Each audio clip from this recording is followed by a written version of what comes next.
ரொம்ப டேஸ்டான சிக்கன் வறுவல் எப்படி செய்கிறதுன்னு பார்க்கலாம். ஃபஸ்ட்டு ஒரு மிக்ஸி ஜார் எடுத்துக்கோங்க.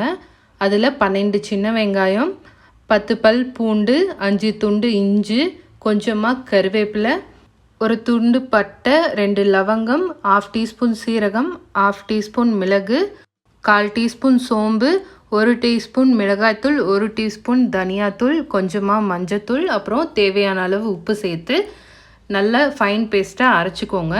இப்போது 1/2 கிலோ சிக்கனை நான் நீட்டாக கழுவி வச்சுருக்கேன். அதில் இந்த மசாலாவை சேர்த்து நல்லா மிக்ஸ் பண்ணிக்கிறேன். நல்லா மிக்ஸ் பண்ணிவிட்டு ஒரு பிளேட்டை போட்டு மூடிட்டு 1/2 மணி நேரம் ஊற வச்சுருங்க. இப்போது ஸ்டவ் ஆன் பண்ணி கடாய் வச்சுக்கோங்க.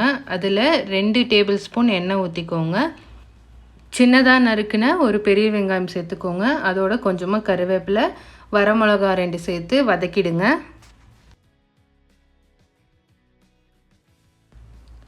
இப்போது சிக்கனை சேர்த்துக்கலாம்.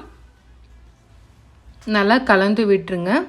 இப்போது ஸ்டவ்வை நல்லா ஸ்லோ ஃப்ளேமில் வச்சுட்டு சிக்கனை தண்ணி ஊற்றாமல் நம்ம வறுத்துக்க போகிறோம். இதுக்கு ஒரு 2 நிமிஷம் மூடி வச்சுருங்க. மூடி வைக்கும்போது சிக்கன்லேருந்து தண்ணி நல்லா வெளியே வரும்.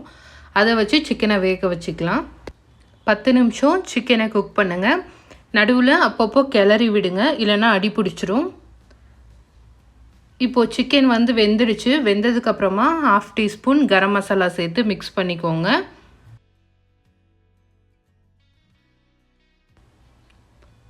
நல்லா ட்ரை ஆனதும் கட் பண்ண கொத்தமல்லி சேர்த்துக்கோங்க.